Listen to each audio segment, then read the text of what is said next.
All right. Another year. First video. It's March 5th or 6th or something like that.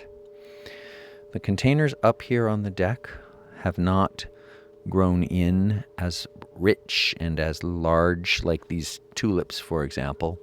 They're only 4 or 5 inches tall, and I have quite a few tulips in some of the beds that are in the dirt that have tulips getting close to a foot tall now.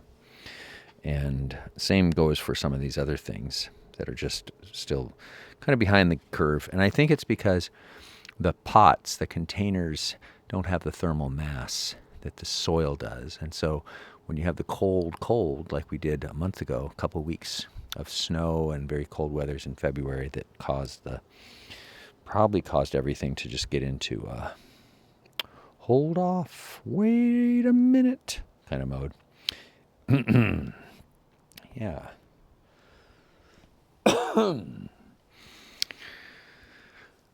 A couple of pixie iris. I think this is mostly gladiolus in here.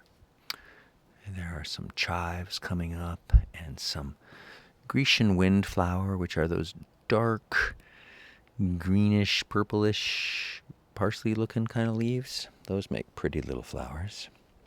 Curiously enough, there are lots of Grecian windflower coming up in the containers, but not out in the land down here, where I planted quite a few. Can't really see anything from this distance, but so it is. Let's take a peek at the Chionodoxa, which are just starting to send up their flower stalks. These are the first two stalks that are coming up with some flower buds on them. And they're going to be fantastic.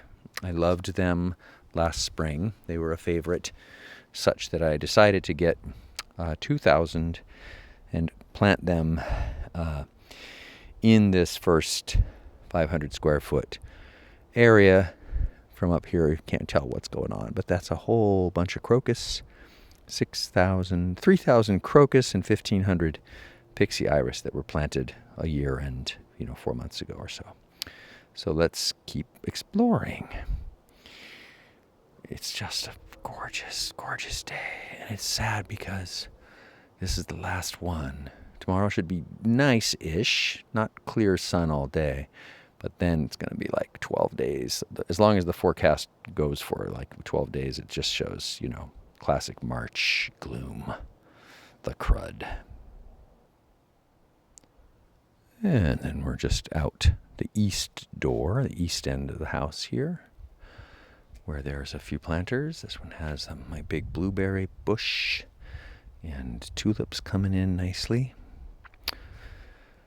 There are the honeysuckles looking promising. Maybe they'll have a good year. They've been blighted by a fungus that has been not too sexy the last 2 years they've been growing. This one has the new growth leaves coming in all the way, even up at the ends of these kind of almost dead-looking vines that it ran up the railing. You can see there. Yeah. So it should be a banner year. Maybe this whole wall will just be honeysuckled out. Hopefully. That'd be great. Get the smell. I love the smell. These planters, nothing too exciting, coming along. Daffodils and tulips and the beautiful pixie iris. Crocuses are closing up. They close up. They do what is called nyctinasty. I just learned that word yesterday.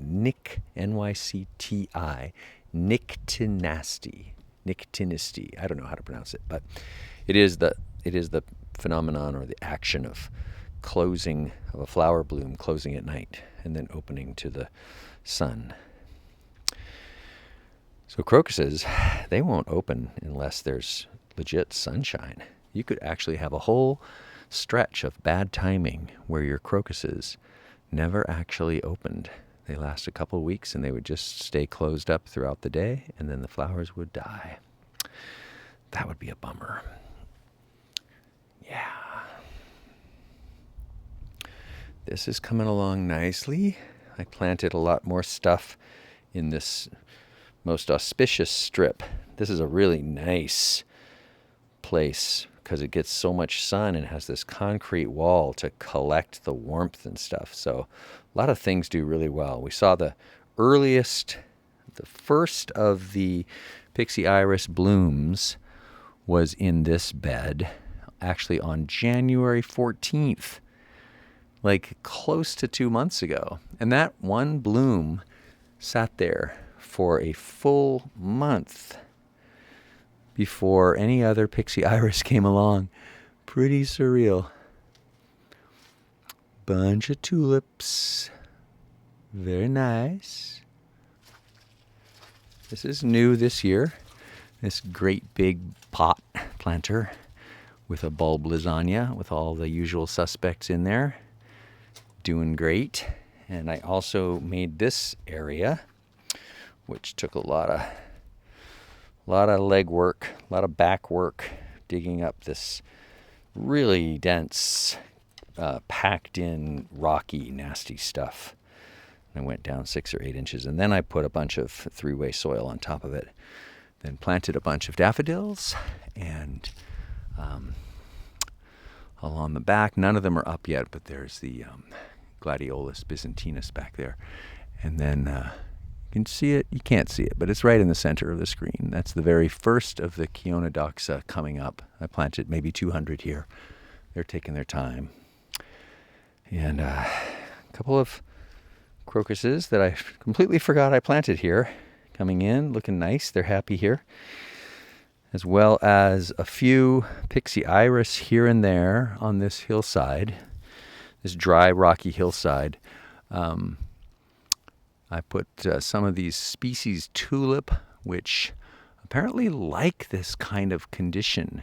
They're actually have they're from the dry, deserty parts of Turkey is where they're native to. So we'll see how they perform and if they multiply and naturalize. I don't know. The rock bed looking great. This year is going to be fantastic. It's going to be so much goodness. The first of the lilies are coming up in the back there. They look like those sort of, I don't know, like the top of a pineapple a little bit. And I put a lot more of the Pixie Iris back there. Delighted to see so many of the tulips coming back. I didn't know which of these. There's about 5 different species or varieties of tulip that are in this patch, and I wasn't expecting them to do so well. Yeah. The bees have been having a total crocus party. We'll see a lot of them when we go down to the upper part of the flower field there. Yes. Not much to report from the 4 clematis pots.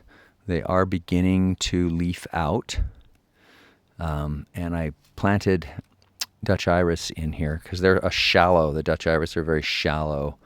And I had to actually dig through a big lesson, especially in this pot, where last year I had a really excellent performance from these lilies that were dominating and taking up all the space in the soil, so that the clematis roots couldn't spread out and live. And one of them, which had been here for 7 years, which is in this empty spot here, died. So down to the one, and then I just added 2. I planted 2 fresh clematis from a bag from Costco. Those are I can't remember the name of the variety, but they're in the group 2, which means they flower both on old wood and on new growth. I think that's how it works. They're the pink and white, big flowers. Over here on the west end of the house, this little area, which gets pretty nice when all of the hyacinths, the baby English hyacinths, start to bloom. Right now there's just a couple crocus in here, and then the hyacinths are hard to spot. You see them if you know what you're looking for, but they're not going to be interesting until they start to flower out. And so yeah, not super exciting at the moment, but I do like this spot. And then we'll swing back around, looking at the west end of the house. And now we have the pathway bed, which I may be an hour late on this because all the crocuses have started to close up now that they're kind of out of the direct sun. But this strip along here is still quite gorgeous. Due to the sunshine, I'm assuming all the sunshine in January and then the cold in February threw a wrench in the works on the usual timeline for the crocus, which these big purple and white guys, the Crocus vernus, some of the larger purple ones like these, those are all Dutch giants and are supposed to flower after the smaller ones, like these light yellow ones, these kind of more dainty purple ones with the whitish base on the leaves. Those are, I believe, these are all what are called snow crocus. And they're supposed to come up staggered, so that you have the snow crocus first, and then you have the Dutch giants. But they're all blooming together, which actually makes for something really beautiful to get to see. And today is the only day to get to see it. So I'm super glad I'm making this video.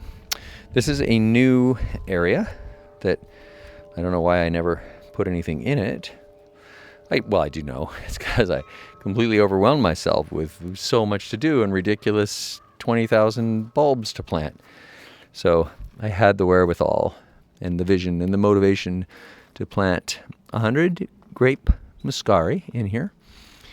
10 or so of these, what will be the giant anemone, the monarch decane anemone, and along the back, these little blades, dark green blades. Well, they're not dark green, but these are all Gladiolus byzantinus, and they run along the edge on the back of this plot.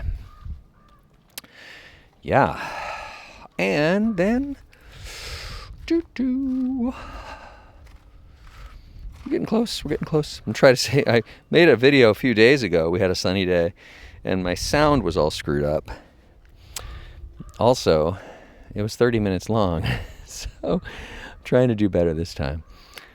This serpentine swath going down is essentially, it's supposed to be daylilies. There's 40 of them, but each one of the daylilies is surrounded by a cluster of daffodils, and that's mostly what we see right now. There are also anemones and Gladiolus byzantinus and oxalis or wood sorrel.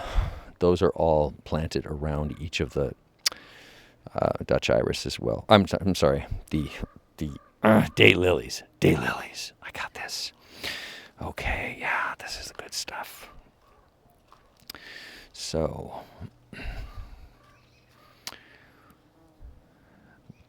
I don't know how well this will come across on the camera. I'd be surprised. These crocus are so marvelous. The purple and the white and the yellow together. Such a delicious combination of colors. And maybe from down here. I had a bit of a melodrama here. A molodrama. That's funny. That's so punny. Yeah, I had a major mole invasion happen. January 19th or 20th. I came out here and there was these mole hills. And it turned into a big month-long clusterfuck of difficulty and bad feelings. Because they were just cruising around. There were a couple of mornings at the peak where there would be 10 to 12 mounds of dirt, like the size of a watermelon. And each mound of dirt represented all the dirt that they were tunneling out as they were cruising around like 4 inches, 5 inches below the surface of the ground, right? So the moles are after worms. That's what they want. But along the way, as they are making their tunnels, they give zero fucks about poor little baby bulbs for crocus, pixie iris, and Chionodoxa. So they killed lots of them, where they just would scrape them out of the way, you know, and I would find the carcasses of the bulbs mixed in with the mounds of soil. Many hundreds. I guess that's why it's good I planted 8,000. Yeah. Anyhow, that will all eventually just seem like a bad dream. And I'll get through my emotional scar tissue. I was really stirred up by it. It was so upsetting. I felt so helpless. I tried using the scissor traps for a week and had no results, and I solved it eventually, and it took a while before I got them all to eat them. But these poisonous scented worms, gummy worms with poison that you dangle in the little mole tunnels, and they eat those, and then they die. Anyhow, yeah, so this is a slightly closer view of this daylily serpentine stretch, which just looks kind of like a mess probably on the camera now, mostly. I guess you're seeing a lot of grasses. You're probably seeing there's all these clumps of, I think, maybe foxglove. But the daylilies are here. They're here, and let's see. Yeah, they will. They'll grow in and become spectacular. I made the big mistake last summer. I did not realize how much they need to be watered. So that's kind of obvious, right? Yeah. But I think what happened as a result was their growth was thoroughly stunted. And this field, the flower field here, this whole area of just prepared, cleared dirt represents lots of labor of love. And the whole area is 2,500 square feet. So it's 5 times the area of this.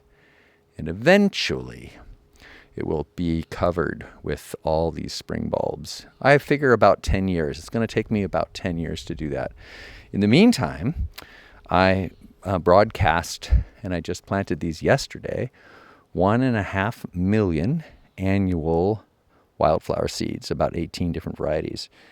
I made no videos of them last year. I only made the 4 videos through the month of April, basically. And they didn't really start going until May. And I will do better this time for sure. Okay, one last thing to look at.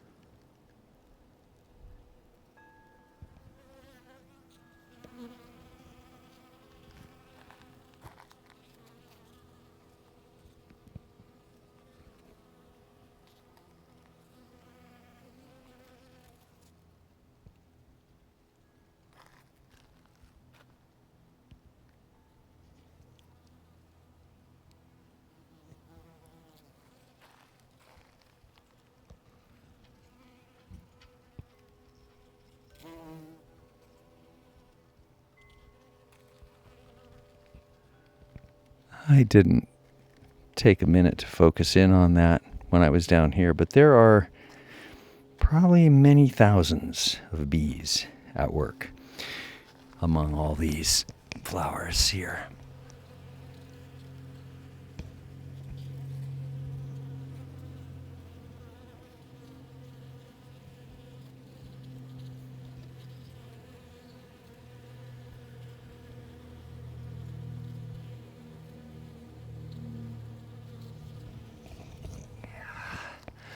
That is super awesome, man.